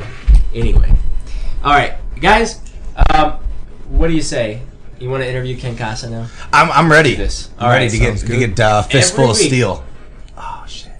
Yeah. Damn. Fistful of steel. All right, so every week we interview our guest hosts, find out what makes them tick in the world of pro wrestling and what they're all about. So this week, a very topical guest actually just last night wrestled for the Classic Wrestling Championship at Herb Simmons Southern Illinois Championship Wrestling. Came up short, and your manager got arrested. So that's awesome. That's awesome. That's some good heat. Travis Cook causes problems, man. That's our friend. He was just in here talking with us. You shouldn't be happy that he was escorted out in handcuffs. All right. Now, let me ask you guys a real quick question before we get into the interview with Ken Kasa. Some have been quoted as saying that Travis Cook is the last true manager in professional wrestling. Yes. Travis Cook will be the first one to tell you that. Okay. So do you guys agree with that? What else you got? Okay. Well, there is a man who works at the station. As a matter of fact, has a show on this network. Very, very big exception to that. Well, I understand that. The only problem I have there is that the home promotion that he works for may or may not exist anymore. So, right. So he may or may not be a manager. I've not seen him actively do anything. We're talking about Mr. Late Night. Of course, we're talking about Mr. Late Night. Yeah. Who isn't talking about Mr. Late Night? Wednesdays, 8 to 10 p.m. here on the network. Just announced that they are going to a daily show. And guess who is going to be a part of the daily Mr. Late Night show? This guy right here. Perhaps Mikey G, yes, indeed. It's gonna be awesome. Anyway, back to Ken Kasa, member of Travis Cook Connection. Your manager got arrested last night. Organization, I'm sir. sorry. It's bigger than a connection. They've changed. That was so 5 years ago. Okay. I'm sorry. So it's now an organization. You guys are are you guys in order yet? What, legally speaking? Like an order, like TCO. TCO. Are we an LLC or what are we, a not-for-profit? Yeah,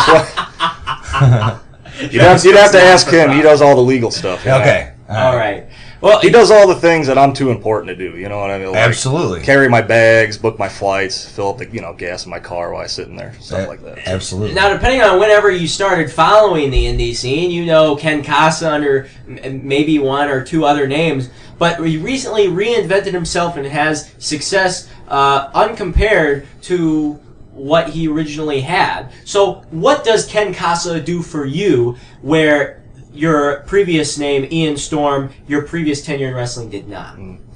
Well, if we're going to do this, we should probably go back to the beginning. The beginning. If we're really going to start, but we ain't got time for that, so let's go about halfway through and start there.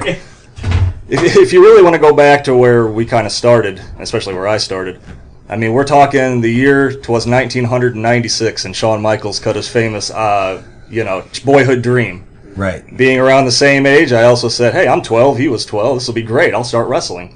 So we started doing backyard wrestling, then the internet rised. It came up, and all of a sudden I'm checking out other backyard feds. And then all of a sudden I'm hearing about independent wrestling. Then all of a sudden I'm sitting in a class in, social studies. 15, and a redheaded guy sitting there says, hey, Hulk Hogan's running for president. So I said, well, that guy's a wrestling fan, I better talk to him. And now he's sitting right over here running the control board. That's right. Mikey So, G. now all of a sudden we're doing all this backyard stuff, and then we're wrestling at Adam Ross, who formed LWA. Yeah. So we're traveling the backyard scene, and we're doing all this WCWF back then. Yeah. WCWF, and Lance Seidel was there. Lance Seidel, I wrestled him a couple times back then. Yeah. You know what's crazy is like Ken Kasa and I were both there when we were 16 years old. Yeah, 16. And Channel 11 came out to Adam Raw's facility that only taped our match and an Evan Bourne's match. and didn't tape Adam Raw's match, and they were so pissed because it was their first or second time out there or something like that. We were like first match, they were second match, and all they were looking for was people going through tables and doing stupid stuff, and that's exactly what we gave them. They wanted to blast it, right? Oh yeah, easily. Yeah. We didn't care. It was just fun. Well, no, we had guests in here before that were like, I think it was Sean Vincent that said, hey, backyarders get a bad rap, and to some extent they deserve it. But I mean, if you weren't practicing moves in your backyard, you're lying. I'm sorry, Evan Bourne made it to the WWE. Yeah. Hey, you want to know a little historical fact? Once we were running backyard shows with audiences, I remember a certain light heavyweight champion wrestling on our show. Yeah, Dingo was on our show. Yeah. Like when he was the light heavyweight champ for Gateway. Like the backyard scene is where it was. Like if you weren't part of the backyard scene, like you didn't have any gusto. Like everybody that was anybody from from 2000 to like 2003, 4 were all backyarders. Yeah. That's how strong wrestling was then, just in general. In the local scene, and I definitely want to get into this more as the GCW reunion comes up December 1st. But even like the people that we looked up to in the independent scene were like the Mike Sharonas, the Makazis, the people of that were doing like the fast paced Pete Madden's, right. As soon as like all of the backyard guys started showing up, like we were just blowing everybody out of the water, man. Like Billy McNeil was there, killing shit. Outcast showed up. Like we had it going on. But bless you. The key of it all was there was this whole network of people just waiting to become independent wrestlers. It was and some of us were half trained, kind of trained, right? Kind of halfway trained by other guys that weren't really trained, but we had already had a basics, which kind of leads into then we're Gateway. It was like us in the South County. Evan Bourne was in West County. Adam Raw and all them were in High Ridge. We all talked shit on Stelly's Stranglehold. Like, we all called in on Tuesday nights. And I loved calling in and talking shit to all of them. We're the best, we're the fucking World Rampage Wrestling, or we're the, I believe at one point Stolly even said on the air, "No more backyard wrestling, Colin. This is getting too much." Yeah, indeed, it was. I'm pretty sure I remember some of those calls from the listening end. So Ken Kasa, evolving from the backyard scene to the Gateway scene to a few other places after that. How did your wrestling career evolve specifically in St. Louis? I mean, you grew up here, right? Oh, definitely. Yeah, we were talking off air before too, just about Melville High School. Yeah. And how many wrestlers have come out of there. It's just kind of strange that Vargas, Dave Cox, Davey Vega, Dave Vaughn, you, me, Mark, who wrestled as Jason Saya for a short time. Right. So quite a few, and again, we all knew each other, and we were all just this is what friends. We wanted to do. We were all friends. Yeah, absolutely. And. Now, Mikey, you were throwing out a name earlier that he was going by I didn't know about. Oh, the Real Deal Rob Steele. World title status. Yeah, world title status. I don't know if that Motley Crew was unintentional, but you remember I used to come out of that for a little while too? Do you think I'm just making sure. I'm pretty sure that was intentional. Well, and that's what's funny too is because now that I'm going by Ironman, for a while I was Ironman Rob Steele. And so what's so crazy is Larry's like, we're looking for a nickname. How about Ironman? I just started, I'm on the phone with him, which was a blast to begin with. Like, first time I'm talking to him ever, and I'm like, it's Larry Madison again. And he's like, we're thinking about going with Ironman. And I'm like, just laughing. And he's like, oh, what's so funny? I'm like, I used to go by that in backyard. I'm like, it's perfect. I'm like, it's perfect. It's like come full circle. Right. But. Well, it was like, back then, there were the three little organizations, I guess you'd call it, but like, the ones that really cared the most about it, we all went, and started at Gateway, and then that's pretty much where that little scene right there. I don't want to try to take credit for the whole indie scene in St. Louis, but like, look what came out of that. The best organization here in St. Louis, in my opinion, as far as like being for the fans, and draws what I like is St. Louis Anarchy Wrestling. There are obviously other promotions that are more family friendly, but I'm Explicit Lifestyle here on Party Animal Radio, so don't like that. I couldn't play my songs there at the show today. Oh, you couldn't? No. I did anyway. They were kids. Who cares? But yeah, it was a blast to kind of grow with the scene and see everybody evolve to where they were, and there were guys that came even after us. Ken. I gotta go through the process. That's all right. The guys that came after us, like Hargis, and Cox, the guys that, have evolved in the scene that were actually older than us. But we got in there right when the getting was good. I was 17 when I started training. Right. And I want to say I was there for training number one. Training number one. Well, if you're going to be anyone, you'd be number one. Of course. So. You don't want to be the shit. I remember Sean Almighty's like, I want to be trainee 8. I'm like, training number one, buddy. What are you talking about? But, so going through the gateway training and all that at 17, I want to say I was there 3 months before I was under a mask. And I had my first pro matches probably before I was 18.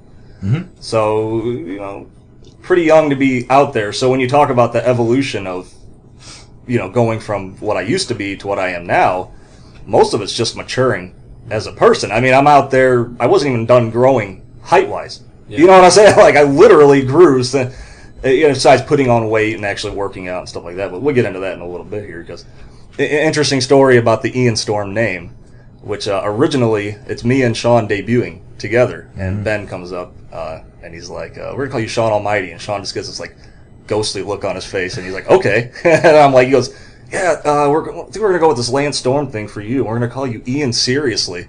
And I go, no. And he's like, what? And I'm like, Ian I can deal with. And I'm like, I'm not Ian Seriously. I'm like, there's no way. And he's like, well, you're going on in like 10 minutes, so you got to figure something out. I walked around, nobody's got any ideas. He's like, what? I'm like, God damn it. I'm like, Ian Storm. Since I'm Lance Storm, I'm Ian Storm, whatever. I hated it. I never ever wanted to be Ian Storm at all.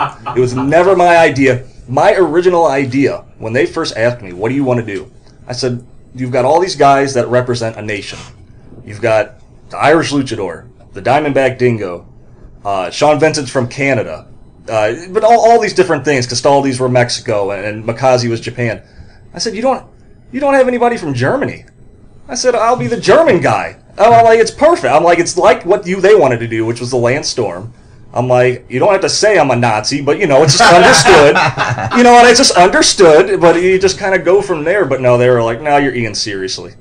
I'm like, that's cool. And you're Ian like, Storm. Seriously? What the hell? Yeah, which is funny because later on, one of the other trainees, which I wish I could remember his name, was Michael Serious, remember? Oh, yeah. And I'm like, he just gave him the exact same thing he was supposed to do for me, right. like 5 years later. It's like Ben has a shitty idea. He's going to recreate it some other way. That dude's gimmick was pretty much Lance Storm. And I was like, well, that's interesting. I was already gone, I think, by that point, so it didn't. Well, hopefully. Matter. No, I was gone, but I was. Well, and actually, if you're just joining us, we're here with our special guest co-host of the day, Ken Kasa, the Ironman.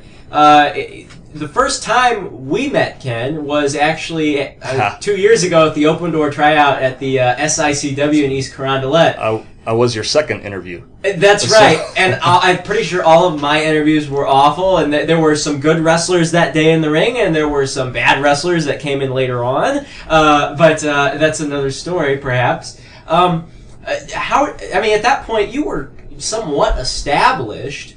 How do you feel about being in like an open door tryout of that sake? Because they were like, come on in, Well, again, Gateway when they first closed down was 04. Yeah. And again, I don't think I have any burned bridges with anybody. But it was burned bridges with. That's what I'm saying. So it was my time. I saw the writing on the wall the first time they closed down.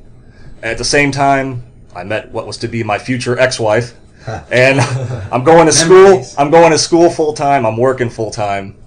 It was time to step away anyway. But I always came back for a match or two each year. Now, I had some crazy ups and downs. Went through some stuff that most people never have to go through in their life. But that was my first big return, which is what we're talking about, which was the Open Door, because I had graduated college. And now I'm going, well, I got this extra time, you know what I'm saying? And I'm like, I think I'm going to give wrestling a try on a more consistent basis again. I'm sorry, Gary. I was just going to say, ups and downs are interesting. Is that anything you want to share, or we can move on? It's better to move on. It's sob story stuff, and I'm not here to tell sob stories. So. But yeah, I'll tell you off air. But no, so that was my first comeback, and I did like 1 or 2 matches, and all of a sudden my wife's like, I don't really want to be around. And I'm like, all right, well, I don't want you around. Let's get a divorce then. So, it didn't really go down like that. Me and her are actually, we're still cool. You know what I mean? But I was like, my head's not in the game. So I took some more time off, probably the longest break I've ever took, which was the best thing that ever happened to me. Because people like Dave Cox, we talked about before, me and him hang out all the time. we did nothing but study wrestling. I mean, from the business side, you know, he loves looking up Memphis attendance figures. Like, how did they draw 5,000 people every week? You know what I mean? They'll go back and they'll look at all the angles and all this. I started reading any book, watching any shoot interview I could. In the Ring with Al Snow. All those, you know, Secrets of the Ring with Raven and all these guys. So I did all I could do, and I said, if I'm going to come back, I got to come back with a totally different mindset. Everything I do in the ring, I can do any move that they have out there, barring something crazy with flips. It's the psychology I need to work on. And at the same time, I was getting pretty big into the gym. Part of my deal was when you get off work at 4 and you pick your kid up at 6, you got a 2-hour block. And I'm like, well, I'm not going to sit around and just be lonely in my apartment. You know, I go to the gym for 2 hours. So I'm like, I'm in pretty good physical shape. You know what I'm saying? And I'm actually going to look like a wrestler. I was just looking at pictures of the from the open tryouts earlier today, and you were a little rounder. A bit chunky. A little chunkier. But yeah, and so that was the whole thing, was that if I'm coming back with this new physique and I'm going to come back and just be totally different, I need to change the name, change my outlook, just change everything I'm doing and see what happens. And I think so far it's been going pretty well. I mean, I don't even feel like I've got my ring rust off. And yet I'm like you just said, I just wrestled for the belt. You know, like Larry Madison and them were like, well, we're going to go with you. Yeah. You know, and I'm like, wow, that's pretty crazy. Because Sorry, I keep cutting you off, man. No, that's okay, go ahead. Do you have any idea how many matches you've had since the return now? Can't be many. 10? Maybe? That would be my 10? guess. Yeah, because I wrestled twice on a couple of them already. Okay. So, yeah, and not a whole lot in. Now, are you just working specifically with the MMWA and SICW right now? Oh, yeah. That's all I'm doing right now. Is that all you're going to do? We'll see. Okay. We'll see. Now, Ken Kasa, I have a question for you. I've recently, posted on my Facebook that I'm absolutely done with wrestling. I don't want anything to do with it. I'm not doing after parties. I'm not going to book no shows. I'm not, I'm going to do nothing with wrestling because it just pisses me off. I'm done with it. But yet, I find myself the other day thinking, well, if I got Pops to let me do a show... because I got a hookup over there, and they give me the place for, little to no rent on a shitty night or something. I'm like, man, I want to do it. Do you find yourself ever having that inner struggle where you're just like, you get fed up with it, that you're just like, I'm done with it, but then you're like, I know you have done the comeback thing, Yeah. And in a sense, like, I quit wrestling once, and I started to promote. I did, 8 shows or whatever. And I wrestled on one of them. Right, yeah, and then I came back as Poodoo the cow. I can't get away from it. Yeah, right. Yeah. I can't get away from it. Do you ever find yourself not able to get away from it? No, I don't have that problem. I could step away tomorrow. As far as the in-ring stuff, I love doing it, but I don't need to do it. Right. What I need is a creative outlet. Right. So if I'm not doing it either through wrestling, I need to be doing something creative. That doesn't mean booking or this. I mean, if I was a good painter, I'd paint. If I could go do this, if I could write, I'd write. It's just, all I can do is use my body to throw around and land on my head. It's all I found that I'm any good at, So. Right. Was Broadway something you always kind of had your eye on? I don't know if this was before the open tryouts or not, but I would see you in the crowd just as a fan, kind of keeping an eye on things. We showed up for a while, and then more specifically when I knew I was doing this comeback, I wanted to make sure when I walked in, I knew everybody's moves. There you go. All these guys are going to do this and this, so I already know. I'm not going in blind. So it was more of a scouting for myself, just to kind of see what was going to happen. And speaking of scouting, recently ran into yourself, Ricky Cruz, Dave Vaughn. It was at the AAPW show. Myself and Ben Simon took a trip up there. What do you keep an eye on? What are you looking at when you go to other promotions? Again, I was out of the scene for so long that I don't really know who's running around where. And there's a lot of people out there, whereas before I knew every wrestler locally. I barely know anybody anymore. I was gone for much longer than I was really in wrestling. I only wrestled for Gateway for 2.5 years. That was 2004. I'm not really coming back till now. How long is that? 7, 8 years? Yeah. So I was out for much longer than I was in. So there's this whole new group of guys that, they're like, Gateway what? Who are you? You did what? This? You know what I mean? There's a Gateway reunion coming up in December, and the amount of people that are like, why should I go to that? Yeah. Why is that? I don't understand why. What's the big deal? It's like, you don't get it, man. Yeah. Ben Simon, You're one of those people. Well, and admittedly, I wasn't I was around during the Gateway days, but I was going to other shows. I was a kid. Right. So grade school.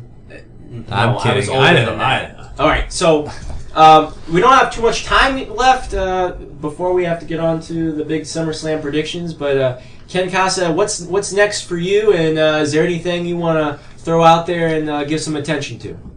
Not at all. All right. Well, I have a question. Would you say you're having the most fun of your career now? Easily. All right. Gateway was an interesting time, but from the first time I saw you come back at Gateway, your music sets you apart instantly. It gets your attention from head to toe. The all black, the spiked face mask. It just seems like there's moves, innovative moves I've never seen before. Last night, I think it was just kind of a double knee to the back. Yeah, I worked on that a couple weeks ago. Yeah, I've been doing it pretty recently over and over. I don't know if that one was my best showing of it. But it was cool, and you'd not seen it before, and it's just, the area around here is getting really fun again, specifically, East Carondelet and the Broadway side. Ricky Cruz here now. You're becoming more and more prominent. We've had the return of Brian James. that should be his Brian James. That'd be awesome. It's the guy from King of Queens, his brother. There it is. But Brian James is back, and so that's fun. This area is getting cool again. At East Carondelet last night, they set Alexander Rudolph loose for the first time. He beat up 3 guys and was tearing a Fighting for the belt next month. Yeah, if I'm not him mistaken. and Ricky Cruz next month. So it's he needs to be. There's a really talented group of guys that are rising up now, and I think taking things a bit more seriously. And you're part of that. So pat yourself on the back, sir. And it's fun to watch it. I'm glad you're back doing your thing. Keep it up. Thank you. If I wasn't so sore, I would pat myself on the back. So. There you go. Ben will do it for you. No, he can stay over there. That's all right. All right. Well, you can catch. I've heard about you, Ben. What the hell have you heard about me? I know. People know. All right. Mr. Brandmeier says that you guys need to get me some GCW tapes and educate me. All right. Well, I'll take it. Right. I think Patrick can educate us on the GCW. All right. So if you want to know, if you want to keep up with Ken Kasa, StLouisWrestling.com is the MMWA's website, and they also track SICW events. And I run that website, so I know a little bit about that. Also, MissouriWrestlingRevival.com. Can't forget about them. Brian Kelly, Dubray Tallman, our good friends. Check it out. Buy their yearbook. Buy their trading cards. They're awesome. Check it out. MissouriWrestlingRevival.com. Go there. Indeed. Well, guys, tonight... Well, first of all, thank you for that interview. It was insightful. Oh, no problem. Hope I didn't bore anybody too much. No. We I try not to ramble on too much either. No, you're good. You have no Facebook, no Twitter, nothing you want people There's to some know? stuff in the works, but you know what? I don't do what everybody else does. That's you guys right. want to see me? Come pay some money, and I'll talk to you at the show. Bam. So there There you go. it is. I like it. There it is. Oh, yeah. That's the words of a professional. Consummate professional. All right, guys, it's time for the SummerSlam 25 predictions here on Ringsiders. What? That's the SummerSlam. 25th edition. I Yes. guess. He almost I hulked was up like- there. I was like, There's what the not hell? 25 predictions. Yeah, how many predictions you want out of me? I only have a few. WrestleMania. The voices in all our heads blah, are going to pitch in as well. We might have 25 people. In terms of longevity, this is wrestling's 4th biggest event of any promotion on the calendar, and it's an okay looking card tonight. So let's go up the card. And I've got a question. Okay. Survivor Series, I guess, is longer? Yes. Okay. Yeah. Mania. Well, I Survivor knew Series. Rumble. Right. SummerSlam. Okay. Okay. Yes, put it in it debuted in August of 1988. Did old SummerSlam. Kane versus Daniel Bryan. No titles on the line. Down and dirty. Kane and Daniel Bryan. Power versus technicality. Guys, who do you take? Daniel Bryan. If it's still their plan, I think this is where we'll see our buddy Charlie Sheen come into play. They're playing up all that Sheen stuff. Okay. Oh, yeah. You're thinking out of the box here. Okay, right. So Kane. Yeah. Kane. That's probably what's So you're up. changing. Okay, Kane. I guess. All right. Going against the grain, Daniel Bryan. I'm going to say Daniel Bryan too. Charlie 50-50 Sheen and split. Daniel Bryan are both crazy, and they're going to end up being friends. Right. All right. If you take one generation, another generation, and you put them looking at each other in a mirror, you might get Dolph Ziggler versus Chris Jericho tonight at SummerSlam. Who you guys taking? Jericho? It's Ziggler. not showing off if you back it up. Going DZ all the way. All right, I know you have that autograph hanging behind you. I do. I got that free with my T-shirt. There's a pink shirt around here somewhere. I'm gonna be wearing it here shortly. Nice shirt. That's something. Drew, what do you think? Ziggler? I'm gonna go with Jericho. Jericho. It's Ziggler's time, but they've been making such a huge deal out of the fact that Jericho can't win that he's gonna win. Ken Kasa. I'd like to see Ziggler win. Be more interesting if Jericho wins, though. Okay. I'm going to go with Ziggler on that one. All right, so we're looking at another split right here. Guys, for the WWE Championship, a triple threat match. CM Punk defends his title against Big Show and Super Cena. That's just John Cena. I like to call him Super Cena. No way Punk doesn't walk out the champion. Punk all the way. You know, they say that the odds don't favor the champion in a match with more participants, but actually the odds are greater for the champion to retain if you look at the facts. Sure. Numbers don't lie, though. The odds are against him. That's right. There's two guys. Yes, but the facts are the facts. That's Okay. right.